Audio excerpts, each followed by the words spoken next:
আসসালামু আলাইকুম। দেশ ও দেশের বাইরে যে যেখান থেকে আমার এই ভিডিওটি দেখছেন সবাইকে আন্তরিক অভিনন্দন। অনেকেই খাবার সম্পর্কে জানেন, আবার অনেকেই এখনও জানেন না। কিন্তু অবাক করার বিষয় হলো পৃথিবীর বিভিন্ন দেশে গরুর চামড়া দিয়ে নানান ধরনের জনপ্রিয় খাবার তৈরি করা হয়। আমাদের বাংলাদেশেও অনেক এলাকায় গরুর চামড়া খাওয়ার প্রচলন আছে। বিশেষ করে বিভিন্ন উপজাতি সম্প্রদায়ের মানুষ দীর্ঘদিন ধরে এই খাবার খেয়ে আসছেন।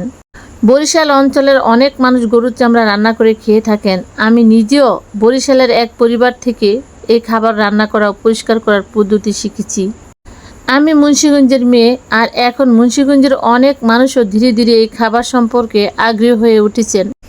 অনেকে আমাকে প্রশ্ন করেন আমি কেন গরুর চামড়ার ভিডিও এত বেশি আপলোড করি। তাদের উদ্দেশ্যে বলছি, 2026 সালে গরুর চামড়ার ভিডিও সামাজিক যোগাযোগের মাধ্যমে বেশ জনপ্রিয় হয়েছে। এ বিষয় নিয়ে মানুষের আগ্রহ অনেক বেড়েছে। তাই আমি নিয়মিত এ বিষয়ে ভিডিও তৈরি করি, যাতে মানুষ নতুন কিছু জানতে পারে এবং শিখতে পারে। আমার ভিডিও দেখে অনেক ভাই বোন জানিয়েছেন যে তারা গরুর চামড়া পরিষ্কার করা এবং রান্না করা শিখেছেন। তাদের সবাইকে আন্তরিক অভিনন্দন। আর যারা এখনও শিখেননি, আশা করি ভিডিওগুলো দেখে তারাও শিখে যাবেন ইনশাআল্লাহ। আমি এক সময় ভেবেছিলাম যে অনলাইনের মাধ্যমে গরুর চামড়া বিক্রি করব। অনেক মানুষ আগ্রহ দেখিয়েছেন, কিন্তু দূর দূরান্ত থেকে অনলাইনে অনেক গরুর চামড়ার জন্য অর্ডার করেছেন, কিন্তু পাঠানোর ব্যবস্থা না থাকায় তা সম্ভব হয়নি। তাই এখন আমি ভিডিওর মাধ্যমে মানুষকে শেখানোর চেষ্টা করি, যেন তারা নিজেরাই পরিষ্কার করে রান্না করে খেতে পারেন এই সুস্বাদু খাবারটি। গরুর চামড়ায় মূলত কোলাজেন এবং প্রোটিন, ফাইবার, জেলাটিন থাকে। অনেক মানুষ এটি সুস্বাদু খাবার হিসেবে খেয়ে থাকে।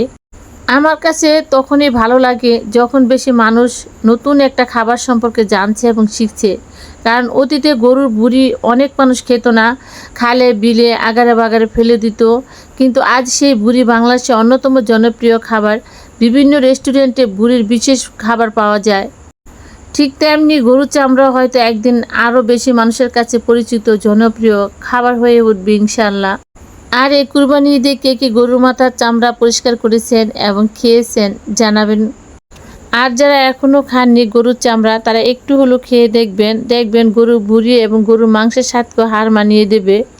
আপনাদের সাথে অনেক কথাই বলেছি। এই যে দেখুন, এগুলো হলো কুরবানি ঈদের গরুর মাথার চামড়া। আমি ফ্রিজে রেখে দিয়েছিলাম। এখন আমি এগুলো নামিয়ে নর্মাল করে নিয়েছি এবং ছোট ছোট টুকরো করে নিয়েছি আমার সুবিধার জন্য, যাতে আমার ছিলতে সুবিধা হয়। ছোট ছেলেকে বলেছিলাম ক্যামেরাটা ধরার জন্য, ও ভালো করে ধরেনি, তাই দেখাতে পারতেছি না সুন্দর করে।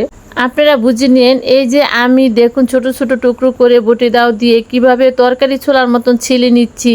একদম সহজ, একদম সহজ, ইজি। আপনারাও পারবেন, সবাই পারবে ইনশাল্লাহ। আর আমি বড় বড় টুকরো করে নিয়েছি, আর এই বড় বড় টুকরো অবস্থায় আমি রান্না করব। আর গরুর মাথার চামড়া একদম নরম এবং সফট হয়ে যায়। গরুর শরীরের চামড়ার থেকে গরুর মাথার চামড়া রান্না করার অল্প সময় লাগে, এবং গরুর মাংস, গরুর ভুঁড়ি, বটকন যাই বলেন, সবচেয়ে বেশি সময় কম লাগে গরুর মাথার চামড়া রান্না করতে। আমি আপনাদেরকে রান্না করে দেখাবো ইনশাল্লাহ।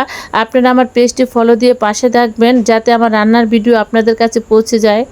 এই বড় বড় টুকরো রান্না করতে কয় মিনিট সময় লাগে আমি আপনাদেরকে জানিয়ে দেব। গরুর মাংস খাওয়া যেমন হালাল, তেমনি গরুর শরীরের চামড়া, গরুর মাথার চামড়া সম্পূর্ণ খাওয়া হালাল। অনেক আপু ভাইরা বলেছেন যে গরুর চামড়া হচ্ছে এতিম, গরিবদের এবং মসজিদ মাদ্রাসার হক। হ্যাঁ, ঠিক আছে, গরিব মাদ্রাসা এবং এতিমদের হক। আমরা সিন্ডিকেটের কাছে অল্প দামে বিক্রি করে গরিব মাদ্রাসায় বা এতিমদের দিয়ে দিই। কিন্তু আমরা যদি ওই গরুর চামড়াটি কিনে রেখে, ন্যায্য মূল্য দিয়ে কিনে রেখে সেই টাকাটা আমরা মসজিদ মাদ্রাসা এবং এতিমদের দিয়ে দিই, তাহলে কেমন হয়? তাহলে আমরা এই পুষ্টিকর খাবার গরুর মাথার চামড়াটি আমরা ভরপুর খেতে পারি এবং পাড়া প্রতিবেশী সবাইকে দিতে পারি।